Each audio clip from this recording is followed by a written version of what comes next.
Well, good morning, everybody. And it's Wednesday, so that means just one thing at Sports Community. It means doing sport differently. So for those that don't know, haven't met me, haven't seen the live stream before, I'm Steve Pallas, and today I'm genuinely really excited to be joined by two guests, Ryan Storr from Proud to Play, the founder of Proud to Play, and Deb Jones from Archery Victoria and the Hamilton Archers. Welcome to you. Hello. Thanks for having us. And I just broke the first rule when presenting to two people is not to say the name of the person you want to talk first, because that always creates that awkward silence straight after. So, Ryan, I'll start with you.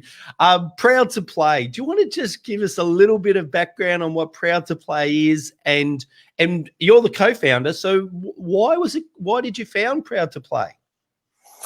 Yes, so Proud to Play, we're a registered charity here in Victoria, and we are basically a peak organisation for LGBT inclusion in sport. So we have a registered peak body now through Sport and Recreation Victoria, and we basically help the sports sector in terms of sport for development and sport development, in the sense of helping the sector be more inclusive to LGBTIQ plus people. It was very much set up, so a very, very brief background to kind of mine, which I think people on this call will probably appreciate. So I did my PhD within sports volunteers. So I actually looked at how volunteers in community sport clubs respond to diversity and inclusion policies. And I think one of the main things to come out of that research was just the lack of proactive things going on around LGBT inclusion in sport specifically. One of the key things that stood out was that if there were, like, let's say, vilification or physical altercations and things like that, and it would maybe get addressed at tribunals, nothing was ever mentioned about homophobia in particular or transphobia. So there was a big gap kind of in the sector, and it's not necessarily that people didn't want to or people don't want to do work in this space. They very much do. It's just they didn't feel confident in doing this. They'd maybe never engaged with LGBT inclusion. They didn't know what it meant. They didn't know how to do it within the context of their club. So many people might have supportive attitudes towards this work, but they're kind of in a position thinking, well, how do I actually do this? Where do I start? How do I maybe address it? How do I engage with the wider community? And then we kind of went from there. So we started off quite small, and then it's basically gone from strength to strength. And I think it's a testament to the sport community and the volunteers who run these clubs. They want to engage and they want to be reflective of the communities that they serve. So we're kind of just like a hand-holding organisation as such that will help organisations and clubs be more inclusive and actually attract and grow their sports and clubs to a wider audience, because we know from research sport hasn't always been welcoming towards LGBT plus people. Well, and that we were talking before we went live that was a real surprise to me, and I started to learn about this, the journey of LGBTI plus people, when I started to read some research in 2014 that came out of Canberra about the experiences that clubs were creating consciously and subconsciously, and it just didn't match up with the experiences that I'd grown up in. So, Deb, you come at it from a couple of different angles, as being the peak body overseeing a whole group of, or whole state worth of clubs, and also at the club level. Why was this program that we'll talk about in just a moment, but why getting involved in a very much an inclusive program such as the Proud to Play program and resources? Why did Archery Victoria take the step into the program? I think Ryan sort of hit the nail on the head before when he talked about wanting their clubs and their sports to be representative of the community that they are immersed in. That's very much true of us. And in particular, archery is a sport that is we've recognised for years, and in our recruiting, I guess, in our attempts to get more people involved in archery, we've recognised that we have a lot of capacity to be incredibly inclusive. There are para archers, there are blind archers. Yep. You can participate in it at all ages. And so from that point of view, I guess inclusion has been very much front of mind for us in trying to expand our membership. But on another level altogether, on a human level, all of us have at some time or another experienced that feeling of not knowing if we were welcome in an environment. I'm thinking particularly in the teenage years, and to go through life experiencing that continually. I can't even imagine what that would be like, but I certainly want to avoid exposing people in our sport that we love to that type of situation. And Ryan, is it conscious or unconscious behavior that's causing the major problems? Because when I talk to clubs, they say we are inclusive. And again, gender equality would be equally pull into this discussion as well. They say anyone can join our club, anyone can join our committees, anyone can participate. And so, and if I'm paraphrasing a conversation that I've been part of many, many times, it's not our fault if they don't. Now, that's not necessarily true, but I do want to explore these kind of subconscious barriers and discrimination and conscious discrimination just for a moment. How do you see that? Yeah, good question. I'm just writing that down so I don't forget. The first part about really interesting point about we welcome everybody. One of the challenges around that is, yes, generally at the surface level, people might not understand, and that's the best approach to have. And that's kind of based on equality. But if we think about equity, not everybody's the same. And the fundamental issue with that is, especially our doors are always open, we welcome everybody, we treat everybody the same. Everybody isn't the same. And unfortunately, LGBTI people are specifically different. So there's an assumption that everybody might be heterosexual, if in terms of we treat everyone the same, and that we treat everybody the same who might not be transgender. So I think it's really kind of important to actually check that unconscious bias, that by treating everybody the same, ultimately, there might be good intentions, but fundamentally the foundations of that are actually incorrect. So I think the main kind of other challenge with that is understanding the needs of LGBTI plus people. I think one of the things to kind of take away from this would be the idea of safe spaces. So, for example, I've done a few research projects over the years around LGBT inclusion in sport environments. One of the ones I did was around the Big Bash and the AFL and the supporter groups. For many LGBTI people, especially trans and gender diverse people, the thought of going to the MCG or a football stadium is absolutely out of the question. It's not a safe space for them. They might hear homophobia in the stands. Yep. They might try and access a bathroom facility and have things said to them. So unfortunately, the same kind of thing, although a club might think can actually be very inclusive, ultimately people within the LGBTI community don't perceive that. So this is why it's really important that we actually break down those barriers. And if you do have, for example, an archery club in rural Victoria, that they actually do kind of make efforts to say, we are welcome of everybody, and we actually do welcome LGBTI people. And that could be a visible flag on the website, or trying to engage community members. There's really small things, but ultimately in the society that we live in, and we think we've only just got marriage equality, like recently, there's still a long way to go. And unfortunately, we kind of do need to make attempts and efforts to actually say we are inclusive, because I know sports clubs are, and I know volunteers would be mortified that they're not actually including people, but it's just the fact that they might not have that education around it. It's no malice or anything like that. Well, we're going to come to the education in just a moment, and the great program that both of your organisations, with the help of Vic Health and Southwest Sport, have created these resources to help us. But your point, it actually really just made a whole lot of sense. I've never been able to articulate it before, because we're open to we're equal to everybody. But what you said, by being open and equal to everybody equally, that is what has created the barrier to the community that has created the environment where they're not safe, and that realization that they do have needs that are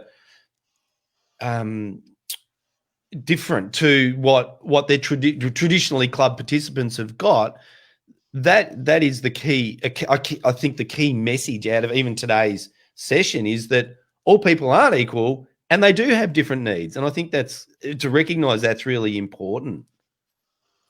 Yeah, and I think ultimately that's where like we have things like Pride Games, and there's an organisation who we work closely with, Pride Cup, which is a celebration of diversity. So for many years, LGBT people will have had significant shame and societal shame about being LGBT.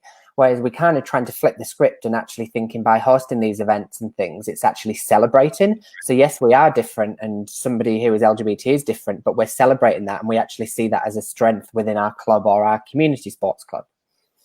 So in tackling it's an education discussion, isn't it? Really, because as you say, the volunteers are mortified to realise that the behaviour that they're doing in good faith is actually creating by and large, creating, I mean, well, if we exclude blatant conscious discrimination, and that's just unlawful, but if we create the education, and then people go, oh, okay, then they're by and large happy to adjust. So the resource, I love the fact that you've created a suite of resources, but you just didn't create them by yourself. You engaged Vic Health, Southwest Sport to help get the sports perspective, which then brought you back into the discussion, Deb. So when did you come into the equation of developing these resources, which we'll introduce in just a moment? Okay, so I was one of those, a number of people that Southwest Sport reached out to assist with having a look at the pilot e-learning resource. I guess going through and doing the modules in the form they were at. They weren't quite complete at that stage, and then giving our feedback on what we thought about the module generally. And I was incredibly impressed with it at that point in time, and it also really opened my eyes to a lot of things that needed to be done in our club and in our organisation, and some opportunities. So I've brought up while you've been speaking, Deb, the Proud to Play. So Proud, number 2 play.org.au. Oops, I'm not on the homepage there. Let me take you back to the homepage. No, that is the homepage. Oh no. Yeah. That's the homepage. And then on one of the tabs is the resources tab, which there's a lot of resources there, Ryan, that you've developed. But the one that's the real feature resource is the online training module. So tell us about the online training module. Who should be taking it? Why should they be taking it? And what will they learn from taking it? Better write those 3 things down too. I should start to ask questions one at a time, shouldn't I? Sorry. Well, yeah, a really important point that was just made around a lot of our work is through partnerships. Like, yes, we're an organisation, but we do everything in partnership with organisations. And I think one of the things to kind of really hit home is this idea that I think last time, I can't remember the stat, but there's a lot of volunteers and clubs in Victoria alone, thousands and thousands. Volunteers are doing the best that they can. They're heavily burdened, time poor, and literally giving their whole lives to serve their communities and through these clubs. So when you're trying to throw policies onto them and asking them to do this and do that, and then you're kind of saying, right now you have to be inclusive of LGBT people, it can be overwhelming and challenging. And we know that volunteers are doing their best that they can with what they have, literally. Yeah. So we made a real conscious effort to try and make it absolutely as easy as possible and as accessible as possible to help and support these wonderful volunteers who are doing such great work in order to actually engage within this area. So we partnered and we had funding from Vic Health, and we worked closely in collaboration with Southwest Sport. And look, it's really important because we can have great ideas and have this kind of product, but ultimately if it's not user friendly or it doesn't serve the community needs, there's no point.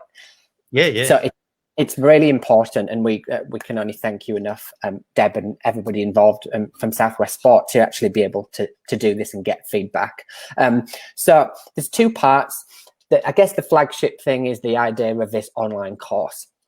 So people basically you log into Play by the Rules, create a free account, and then we designed a online training course, which is a very introductory thing around how you can create an LGBTI inclusive club yourselves, and basic steps, terminology, basic things. Like, we've ran education sessions for a while, but I think it's been really interesting, even with this live stream, how much further reach and actually engagement you can have by actually doing online. Like, we would have loved to have done more work in regional and rural areas with the regional sports assemblies, but it's often been quite hard.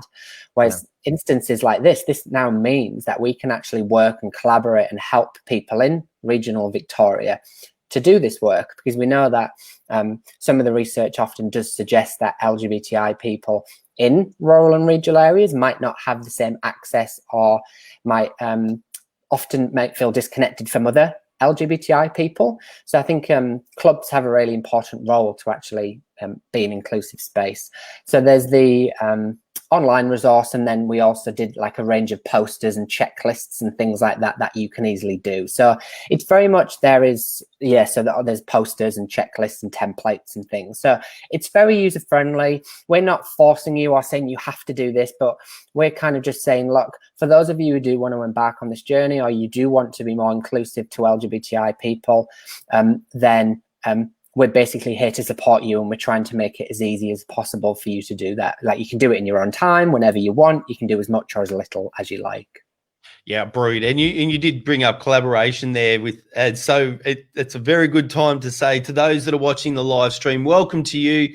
Please join the conversation just by putting a comment in the chat. And then if you've got a question for Ryan or Deb, and I've got plenty more, but if you've got a question for Ryan or Deb, I'll ask it, and or share your experiences, share your comments. That's part of the wonderful part of the live streaming technology. We'd love to have you in the conversation. Deb, you've done it, and you've now looked at it through the lens of A, a club, and B, the peak sports body. The benefit of doing it, and if I can put the benefit of going through these programs and using these resources, if I can look at it through two lenses, if that's okay. One's the moral and ethical side of, hey, we should be inclusive and representative of our communities. But the other side of it is that, what have been the flow-on benefits that you've seen in clubs, or you expect to see in clubs? Is it more participants? Is it more diversity? What are the benefits that you see about investing the scarcest time, which is volunteers' resources, into this sort of program? Okay, so there are multiple benefits, and you usually don't realise what the benefits are going to be until you start to embark on this kind of process. So first of all, you say you do start from that moral and ethical point of view. And clearly, as I mentioned before, we do hope to engage as many different people in the community who might be interested in our sport. So that's a benefit if we're able to do that. But there's more to it than that. First of all, some of the changes that you might make within your clubs in particular, but also within your some of your aspects of your organisation, may more broadly benefit many participants than simply the community that you're trying to include. I'm thinking here particularly around facilities. As I've observed in the past when I was a young mother, facilities that were designed for the disabled usually helped mums with prams. Facilities that are designed to make toilets, for example, safer and more accessible to the trans community usually make them safer and more accessible for parents also, because the gender subdivision causes us lots of issues and sometimes makes those spaces dangerous for people that are cisgender. Then another benefit in our particular sport, we're a small sport. We're a really B sport, maybe a C sport in Australia. And in our sport, we have a small number of participants overall in the competitive space. And we have a lot of subdivisions in our existing competitive space. So we have, gender subdivisions, and we have bow type subdivisions, and we have age subdivisions. And when you break the competition into this massive number of subdivisions, you end up with tiny numbers of participants in each subdivision, and it can really, I guess, erode the meaningfulness of your competition. But it's not actually essential. Once you start to think about the subdivisions that you have, particularly, in this space, we start to think about the gender subdivision and say, how can we? This causes us some issues, and it's going to cause more issues into the future. How can we deal with this? You start to rethink your entire structure and think there could be a better way of us organising ourselves. And that's the real thing I really hope for from this, is that we manage to into the future revolutionise basically our competitive aspect of our sport. But starting from the community perspective, I think it's more about engagement, participation, and providing safe and equitable facilities for everyone.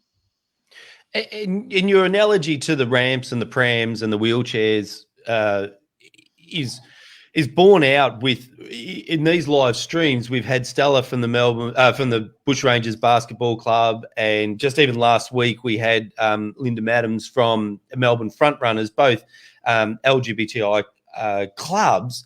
And the one thing that struck me, they're massive clubs. Like, when you create, it's the classic Field of Dreams. When you build it, they will come, because there's a huge demand for from the community for those sort of safe participation options, and we're seeing example after example after example. And Ryan, one of the things that comes up in the discussions with clubs is that, particularly that have gone down the journey, is that they start off saying, well, no one's gay in our club, no one's gay in our community, so therefore there's no need to do it.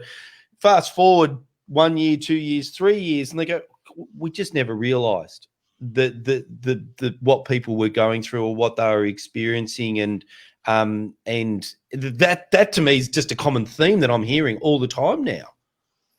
Yeah, like, I think that's a common thing that we get, especially when we're working with junior sports clubs. But just for context, the main perpetrators and those who enact homophobia are teenage boys. So that's a target that is obviously problematic, and they're going to be in junior sports clubs. So often we kind of will, try and have some discussions around how we can actually do this. I did a recent research project that shows PE is still a very hostile environment for young LGBT people. And people might often say, we don't have any gay children or anything. But even if they're not necessarily out, if you're a closeted 16-year-old boy, you don't want to be hearing and subjected to homophobia in those spaces, because ultimately you can internalize it, and it suggests that there's something wrong with you, or it's negative. So I think ultimately, I've heard lots of quite nice successful stories about this. Like, I'll just give you a little anecdote story. Please. We did an inclusive cricket program a couple of years ago in Parkerville with a great club, and we did a 4-week introductory program which targeted LGBT people, and they didn't realize, or they didn't know they had actually any kind of LGBT people within the club to start with. But then after they did it, they actually had a rainbow family, 2 mums come forward and say, we've actually our son plays at the club, but we've never really felt that we could come down or we weren't sure. And now they're actually involved in the club and help volunteer and run the barbecue and stuff. And they're actually a proactive part of the club. But it wasn't until they kind of did that program that suggested like reaching out to the community. And we hear lots about that because there's still a very large percentage and statistics of people involved in sport who aren't out. We know from the workplace that about 60% of LGBT people aren't out in the workplace still. So in terms of sport, people still kind of keep it to themselves. And we know stories from athletes who come out after and things like that. So it's still the case of like the community level. And ultimately, if we want people to enjoy their sport participation, they need to be able to do that as their authentic selves. So being able to actually kind of have those discussions. It's not to say that people are going to run down to the Oval with a rainbow flag kind of announcing I'm here and I'm gay. It's more that you might have a conversation that you do have a partner or that you do have two mums or two dads or things like that. Well, and one of the great resources, I'm just going to bring the screen back up, is the checklist that you've created. And just running through the questions on the checklist, and I won't run through them all, but it goes to the heart of the subconscious or the unconscious, subconscious bias. You know, when people at your club hear homophobic or transphobic language, even understanding what that is going to be new for a lot of people, because language that we've always used is now absolutely understood to be unacceptable. And well, let me rephrase that, is having a really negative consequence on groups of people, and so therefore unacceptable. Picking another one, we have policies and guidelines such as LGBTI plus inclusion guidelines. We offer participation formats that do not segregate participants by gender, and that's Deb, that's what you're coming back to. And that was one of the discussions with Stella, with the Bushrangers Basketball Club, in going, well, why do we do that, and how do we have those sort of competitions that allow everyone to play? And as we're seeing sport move so much towards social participation, Deb, that actually might be a lot easier, because the social participation is more about fun, inclusion, and then people start on the different pathways. So that might be a little bit easier. Uniforms. Who would have thought that uniforms and the way we dress has that impact? And Deb, has Archery made any changes in that regard as coming out of this process? Oh, look, no, we're pretty free and easy on uniforms. People dress fairly unisex in our sport. They dress comfortably by and large. So that's probably not one that touches us too much. We don't have the sort of girls shooting in skirts and men shooting in trousers. That would have gone out a long time ago. No, but certainly in terms of things like, also on that page is is about the membership forms. When people join up, what boxes they have available to them to tick, and of course, straight after doing this module, the first thing I did was went to our national organisation, because all of us are members of a club, which is a member of the state organisation, which is a member of the Australian organisation, and we join the. I apologise about that. Fundamentally, we join the. Hopefully, someone will answer that in a minute. Fundamentally, we join the Australian organisation when we join Archery, and so I went straight to the online membership forms, and of course, they've only got binary gender options there. Yeah. I'm like, okay, well, we need to make a change here. So it just brings things to your consciousness that you haven't even thought about. If you only ever want to tick one of those two boxes, you won't think about the need for there to be other boxes. Agreed. So bringing things to your consciousness is a really important thing. And I just picked up that in this one, number 6 in the checklist. We communicate LGBTI plus themed messages via our website and social media, recognizing days of significance, etc. Like, it's not that they're not consciously ignoring those messages, they're just not consciously doing them. And so by raising the consciousness, and just bringing it onto the discussion, bringing it onto the agenda. Because if we said to clubs, there's a real positive outcome for this, they go, well, of course we'll do it. I'm very much of the opinion that it's an education, which is why we're Brian and Deb. I'm so glad that you've created the resources, and so glad that you've come on to share your knowledge and your experience today. It's been just wonderful. That's been good. Thank you. So Ryan, just I've really enjoyed it. In closing, and I'll go to each of you in closing, so clubs that need help, want support, want to go down this journey, go to the website, I've just lost the URL because I'm on the wrong one. Proudtoplay.org.au. And that's where the resources are and the support. Yeah, so log on. Even if you just type in Proud to Play into Google, it will come up now.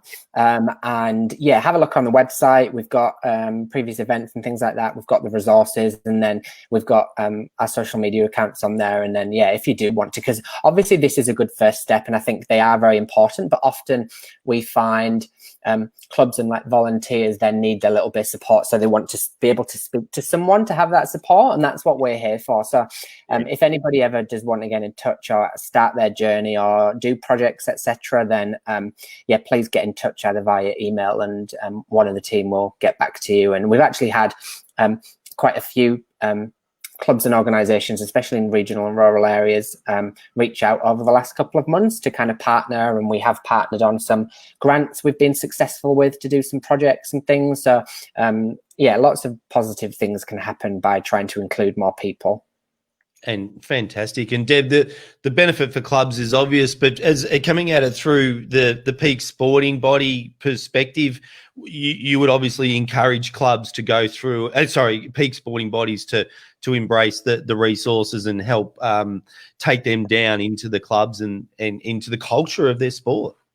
Yeah, absolutely. And I mean,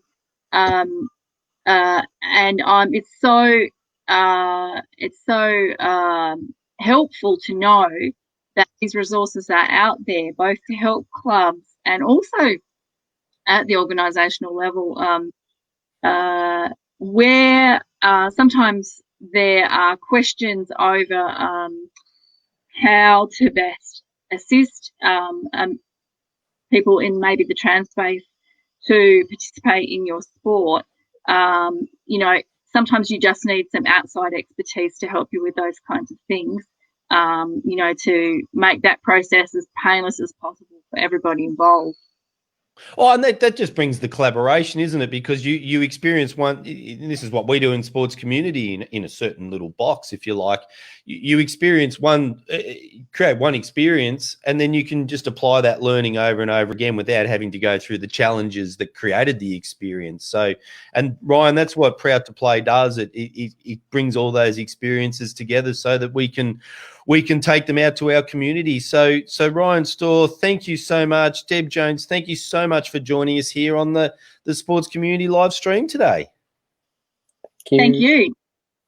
All right, so it's in Victoria this week. It's grand final week, which means it's a public holiday on Friday, which means that there is no eSport Friday, but that's a bit sad for me. But being a Richmond supporter, I look forward to preparing for what will be a great weekend of NRL and AFL, netball last week.